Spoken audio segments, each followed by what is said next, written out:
auto insurance. Well, Yours is different than mine. driving a boat's better than driving a car. It's Yeah, separated. these are isn't it? high performance boats, so you're high risk, automatic. All right, so there you go. Boat insurance too, for anybody that wants to go out there and get them do the fishing thing. So, when I ask you this, what is your favorite? What's your favorite fish to actually catch? Is it a largemouth? Smallmouth. Smallmouth. Thank you. They're the best. I think that's the best. Well, it's Best fighting fish pound for pound. now I haven't been down to the Coosa River and played with those spotted bass down there because the spotted bass falls right in the same category. You know, they all think they're big guys. You think, man, that's a 3-pounder, and you come up and the fish is 12 inches long. Right? You know, but it's not just the fighting ability of a smallmouth. A smallmouth is his own creature. He's fearless. They don't care about nothing. He doesn't need to curl up in grass. He doesn't need to curl up in a stump or on a log. He needs absolutely no structure. He'll go in wherever the food is. He'll go out there in the middle of nowhere. He wanders all over the lake. They've done tagging studies on this. They travel all over the place. They're fearless. And that's why they're so strong, is because they're in the current so much. That's the way they're put together, like a tuna.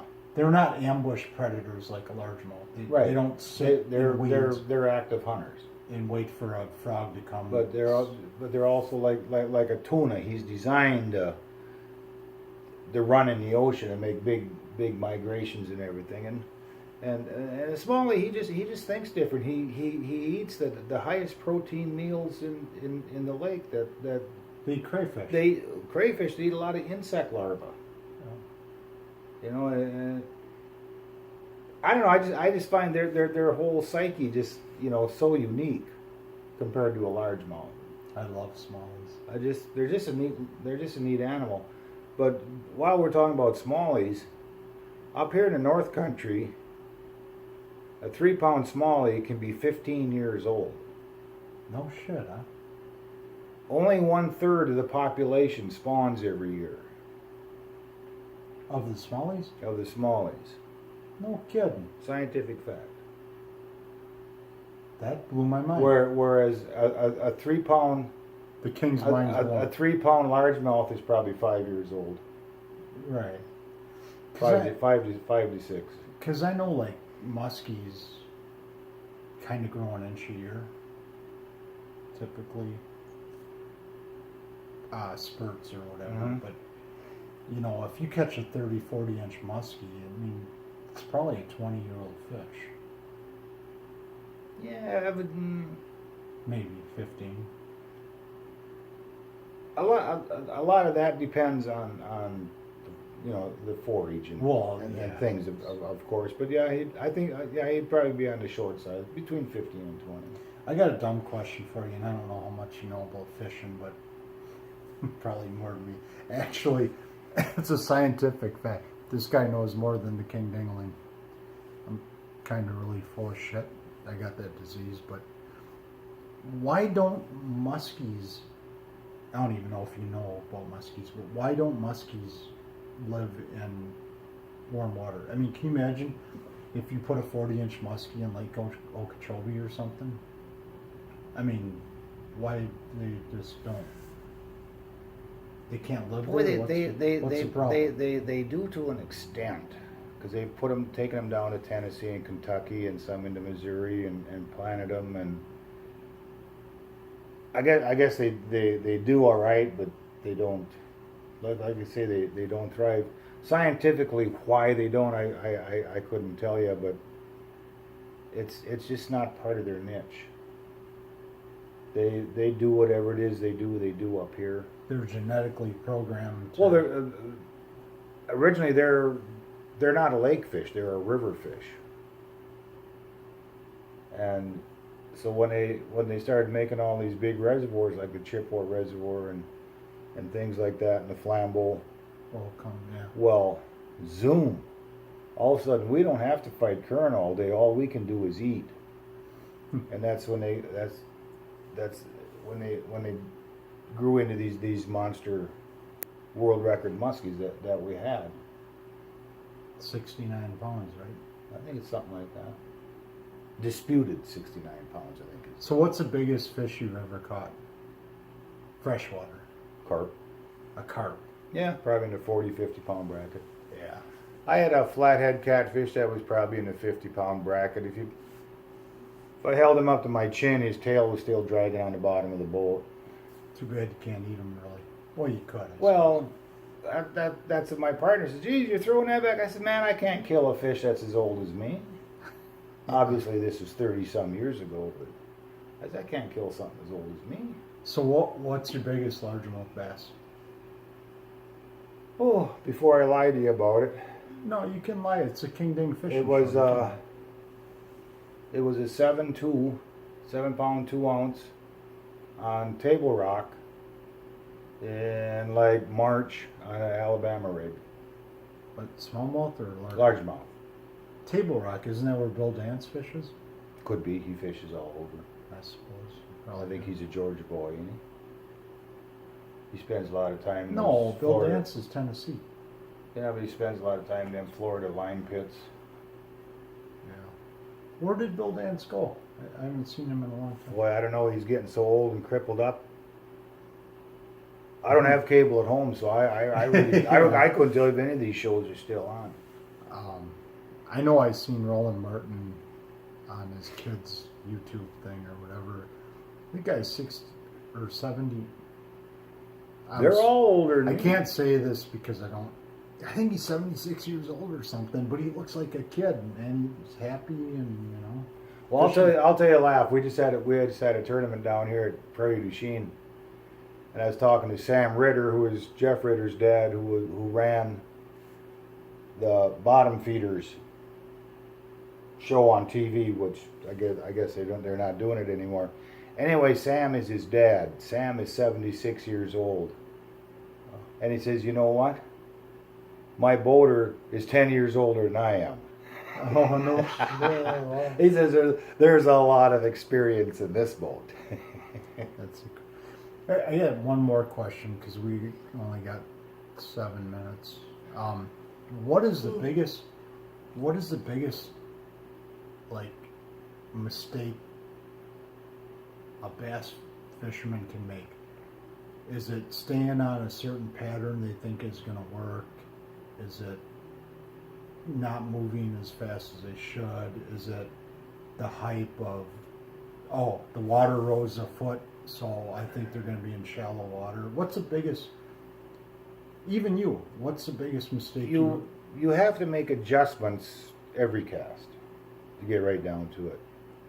If you really want to see an example of it, you watch the Bassmasters Classic last year, and you watch those guys go into the last day, and it was live coverage the whole day. And I says, oh my God, those guys get black lashes too. Oh, no. Yeah. And as they went through these couple of days, one of their local experts was saying, hey, these guys are on a great spinnerbait pattern up here. It will not hold for 3 days. Day 3, it didn't. The young bucks that don't know enough to stay in one spot the rest of the day and hope they move up, they moved out, they did different things, they won. And these guys were leading by a bunch, and you can watch it. They did. I forget the names of the guys, but they moved back and forth on their same spots, and they never made that final adjustment. Says, hey, something's different here today. It might be the pressure, air pressure is the biggest thing to me. It can be a wind direction. It can be watercolor. You have to adjust to these things all the time, and sit here and watch these pros and say, geez, the least you could do would be move off the bank a little bit and try something else. Maybe world famous swimming jig, but something. And they didn't. And I thought, my God. They all stuck with a spinner. They sat right there and did what they'd been doing, and that's what their bite was on. So obviously during practice they didn't go try nothing else either. But they were on a good thing. They were leading. Here you come into the last day.